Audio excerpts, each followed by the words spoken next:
Thanks everyone for joining us and welcome to Firstpost America. We're live in the nation's capital of Washington, D.C. And over the next few minutes, we'll take you to the United States and around the world, covering all the top stories of the day. But before that, here's a look at the latest headlines. Iran calls the new American sanctions on its oil companies economic terrorism. The Iranian government says President Trump's threatened tariffs on Iran's trade partners undermine the welfare of the Iranian people. 12 House Democrats filed a lawsuit against the Trump administration accusing it of illegal actions to limit in-person congressional oversight visits to federal immigration detention facilities. Taiwan says it has reached consensus with the United States as the island braces for a 32% tariff and possible duties on semiconductor exports. China summons California-based chip manufacturer NVIDIA to discuss serious security concerns about its production. NVIDIA, the world's most valuable company, finds itself caught in the ongoing trade tensions between Beijing and Washington. And Myanmar's junta ends the state of emergency, moving forward with plans for a December election that opposition groups are now vowing to boycott, citing alleged consolidation of power by the military.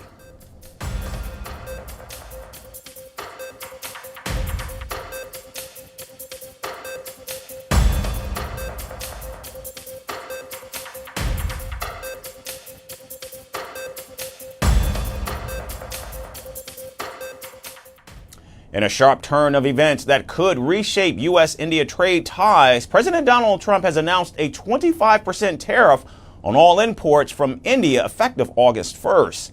The move is part of a broader global tariff campaign, but in India's case, it comes with an additional penalty aimed at New Delhi's continuing defense and energy dealings with Russia. President Trump made the announcement through a series of posts on Truth Social, calling India a friend but criticizing its trade practices. He said the U.S. has done relatively little business with India over the years due to what he described as some of the highest tariffs in the world and obnoxious non-monetary trade barriers. India will therefore be paying a tariff of 25% plus a penalty for the above, starting on August 1st. Thank you for your attention to this matter. MAGA. And President Trump's criticism did not stop at trade. The U.S. president strongly disapproved of India's long-standing defense partnership with Moscow and its recent energy purchases from Russia, further arguing that such trade deals weaken international efforts to pressure Russia to halt the war in Ukraine. They have always bought a vast majority of their military equipment from Russia and are Russia's largest buyer of energy, along with China, at a time when everyone wants Russia to stop the killing in Ukraine. All things not good. And in a separate post, President Trump dismissed concerns over India's Russia's ties, saying, quote, "I don't care what India does with Russia. They can take their dead economies down together for all I care," end quote. He also lashed out at former Russian President Dmitry Medvedev, calling him a failed leader who is entering dangerous territory after Medvedev warned that President Trump's approach could lead to war. Now, shortly after announcing the tariffs on India, President Trump added another twist, revealing a new deal with India's rival Pakistan. The agreement involves the joint development of Pakistan's oil reserves. And he says, who knows, maybe they'll be selling oil to India someday, he further wrote. Now, despite the strong rhetoric, New Delhi has responded with restraint. India's Ministry of Commerce and Industry said the government has taken note of the announcement and is carefully studying its implications. India and the U.S. have been engaged in negotiations on concluding a fair, balanced, and mutually beneficial bilateral trade agreement over the last few months. We remain committed to that objective. Now, India has always maintained that Russia is a close friend that supported India throughout the decades. And while the West shunned Russian crude following Moscow's invasion of Ukraine in 2022, Russia began offering discounts on its oil to willing buyers. And India was quick to take advantage of the opportunity, leading to Russia emerging as New Delhi's biggest source of crude. Now, despite criticism, India has stood its ground. Its government maintains it would prioritize the interests of its citizens first and buy oil from anyone that sells at the best possible price. India is a big oil consumer. We are a big oil importer because we don't have oil. Now, it is not like there is a political strategy to buy oil. There is an oil strategy to buy oil. There is a market strategy. So as Washington's August 1st trade deadline comes to an end in just a few hours, deals have been struck with the UK, Japan, Vietnam, and the European Union. And India remains in talks, but no agreement has actually been finalized. And with the clock now ticking, what happens next could redefine more than just trade. And staying with the White House's August 1st trade deadline, Americans are now bracing for a fresh wave of price hikes as President Trump's threatened tariffs go into effect in a matter of hours. From cleaning staples to kitchen gadgets to your morning cup of coffee, households nationwide are gearing up for what's to come.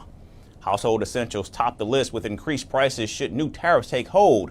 These items include dish soap, toilet paper, toothpaste, and laundry detergent, among others. Companies like Procter Gamble are increasing prices to deal with higher costs from tariffs.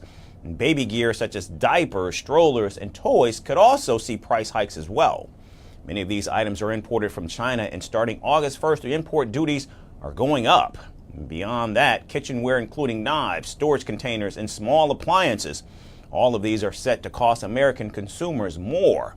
That's because, like toys, most kitchenware is imported. And perhaps one of the bigger import duties will include 50% levies on steel and aluminum, hiking the cost of tin cans and aluminum packaging. With this, American consumers are set to pay more for coffee, beer, canned seafood, baked goods, and imported spirits. And of course, we can't forget the clothing and apparel sector, which could have parents crying the blues just as back-to-school demand peaks. Higher prices on many textile imports will force consumers to pay more for their clothes. And this will make school uniforms, shoes, and everyday wear even more expensive. And faced with stretched budget, shoppers are doubling down on private label goods and dupes, from fragrances to apparel. And some brands have already begun charging more for shampoo, skincare, and body fragrance products. And come August 1st, these prices are set to rise even more. And to escape the impact of President Trump's tariffs, Americans are adapting and fast. Around the nation, people are now buying store brands, shopping earlier to beat price hikes, using AI tools to find better deals, and are relying more on buy now, pay later services. But amid rising costs, there is a silver lining. The Federal Reserve held its benchmark interest rate steady, signaling it's in no rush to tighten further while trade-related price pressures loom. And Federal Reserve Chair Jerome Powell stressed that controlling inflation remains the top priority. Two of our members felt that the time had come to cut, and that they, for the reasons that they're going to express, I won't tell you the reasons. They'll issue some kind of a thing in the next day or so. So, but that's the story, and I would say, well argued, very thoughtfully argued all around the table, good arguments, and it's a situation where an unusual situation. The economy is in good shape, but it's an unusual situation where you have risks to both your employment mandate and your inflation mandate. That's the nature of a supply shock. And with everyday products on the brink of increasing and consumers already under massive pressure, the Fed's decision to pause rate hikes buys everyone a moment to adapt. Still, higher grocery bills, pricier personal care items, and increased packaging costs means August shopping carts are set to feel a lot heavier on Americans' pockets. And from the economy to defense, a U.S. Navy F35 fighter jet crashed in central California on Wednesday near the Naval Air Station Lemoore. Video of the crash showed thick plumes of black smoke rising from the site in an open farmland near the air station. The pilot ejected safely, and a local emergency medical service crew was at the scene. And according to the Navy press statement, the aircraft was assigned to Striker Fighter Squadron VF-125, known as Rough Raiders. And while the cause of the crash remains under investigation, the incident has drawn criticism of the widely debated Lockheed Martin jet, which is one of the most advanced warplanes and a cornerstone of the U.S. military fleet. In January of this year, an Air Force F-35 crashed during a training mission at the Eielson Air Force Base in Alaska, where the pilot ejected safely in that crash. Then in June, a British Royal Navy F-35 made global headlines after it remained grounded in India for over a month. Engineers discovered a fault that made the fifth-generation fighter jet unserviceable. Since India is not part of the F-35 program, the incident also triggered concerns about sensitive technology being present in a non-partner country. And now the F-35 program led by Lockheed Martin is lauded for its advanced stealth and combat capabilities. It's also known to have cutting-edge technology and remains the most guarded piloted aerial weapon in existence. All F-35 fuselages are assembled at a facility in California with impenetrable American ownership rights. But in recent years, the program has been fraught with challenges. The jet has faced increased scrutiny and criticism over technical problems, especially with its software, high maintenance costs, complex operational theaters, and readiness issues. Some critics argue the jet was overdesigned to meet too many requirements. And Lockheed Martin has delivered over 900 F-35s to at least 8 American allies, including the United Kingdom, Japan, Israel, and Italy. At least 9 other countries, including Canada, Germany, and Poland, await deliveries, but back-to-back incidents involving both American and British F-35s have renewed the debate about these jets, which could lead to stricter safety checks and training reviews. So could recurring issues turn potential buyers of the F-35 to other defense suppliers like Russia, France, and Turkey? While Starlink owner and billionaire Elon Musk's very public breakup with President Trump made headlines, it's clear now that distance from the White House offers no immunity from the fallout of the U.S. tariff battles. In the latest twist, Canada's Ontario province has axed a $68 million Starlink deal in a direct retaliation for looming U.S. tariffs, leaving Musk's satellite internet grounded in Canada's most populous province. Our next report brings you all the details. Last November, Canada's most populous Ontario province quietly signed a $68 million deal with Elon Musk's Starlink, aiming to beam broadband to 15,000 remote homes and businesses across the province. But this week, Ontario Premier Doug Ford pulled the plug on the pact. Will begin removing U.S. products from its store shelves. Echoing signs now seen outside many Canadian stores, blocking U.S. goods for Canada's good. Ontario's threat of blocking U.S. products and services first surfaced in February, after President Trump slapped tariffs on Canadian steel and aluminium and floated a sweeping 35% duty on Canadian exports. Many had hoped that Ontario's urgent need for rural internet would spare the Starlink deal.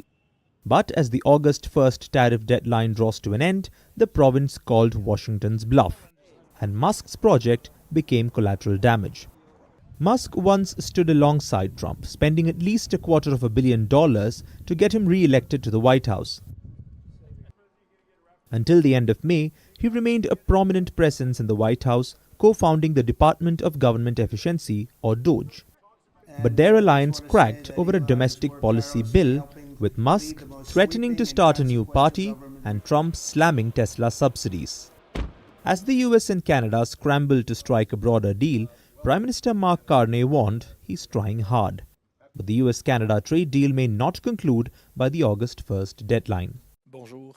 Look, these are complex, they're comprehensive, they're constructive negotiations with the Americans are ongoing. It's possible that they may not conclude by the 1st of August. But we'll see. The team's there. We're working hard. Conversations today, myself. So we'll see. There are, and the specific aspect of the question included a reference to the European Union deal, and could it include, could our accord with the United States include commitments on investments and other aspects? And I just observe that there are many areas for cooperation between Canada and the United States, including defense spending, security spending, investments, which is one of the reasons why we're having these broader discussions. Meanwhile, Ontario also quietly escalated its own countermeasures, barring US firms from provincial bids, yanking American booze from store shelves, and even exploring energy decoupling from the South. In the end, Elon Musk's out-and-out rejection of Donald Trump in the age of social media may make headlines, memes, and even pop culture moments. But it cannot insulate his ventures from the ripple effects of a tariff war. For now, Ontarians hoping for Starlink's speeds will have to wait, while Trump and Carney try to find a deal before midnight on August 1st. We're sitting in one right now. Former Vice President and presidential candidate Kamala Harris has officially announced she will not run for governor of California, ending months of speculation about her political future.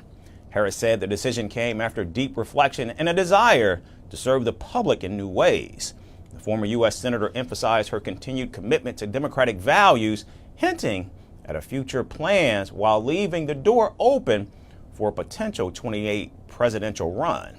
Her decision reshapes California's political landscape as several high-profile Democrats step into the race to succeed Governor Gavin Newsom. Now, what's next for Harris, however, remains uncertain. Our final report has more. In a surprising yet calculated move, former U.S. Vice President Kamala Harris has officially ruled out a bid to become California's next governor.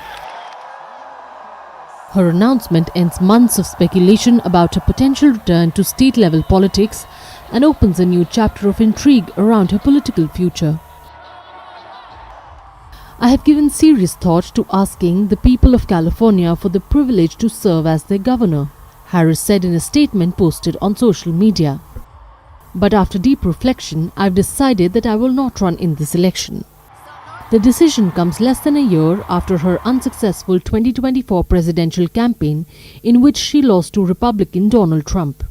Since then, Harris has kept a relatively low profile, avoiding the spotlight, even as rumors swirled about her next move. The outcome of this election is not what we wanted, not what we fought for, not what we voted for, but hear me when I say, the light of America's promise will always burn bright. As long as we never give up and as long as we keep fighting. California's current governor, Gavin Newsom, is nearing the end of his final term due to term limits. And that left a wide-open field for Democratic contenders, with heavyweights like Xavier Becerra and Katie Porter already entering the race. Many saw Harris as a natural front-runner, given her deep ties to the state and previous roles as California Attorney General and U.S. Senator. But Harris is choosing a different path, one that does not include ballot, at least for now. We all know President Trump and his administration and their allies are counting on the notion that fear can be contagious. They are counting on the notion that if they make some people afraid, it will have a chilling effect on others. But what they're overlooking, what they have overlooked, is that fear is not the only thing that's contagious. Those close to Harris say it was a gut decision, finalized just ahead of a self-imposed August 1st deadline. Still, her exit from the governor's race has only intensified whispers of a 2028 presidential run. Harris left that door wide open. And while she did not confirm any ambitions directly, she hinted at a broader mission ahead. Calling for bold leadership in a moment of crisis, Harris wrote, "We must be willing to pursue change through new methods and fresh thinking." So for now, Harris is expected to support Democrats in key House races for the 2026 midterms. According to Representative Robert Garcia, she plans to travel across the country starting this fall. A book deal is also reportedly in the works, likely followed by a national book tour and media appearances beginning after Labor Day. Kamala Harris may not be returning to Sacramento, but she is not retreating either. She is simply reloading, and as 2028 inches closer, one question lingers. Will she rise again from the ashes of 2024, or has her moment passed for good?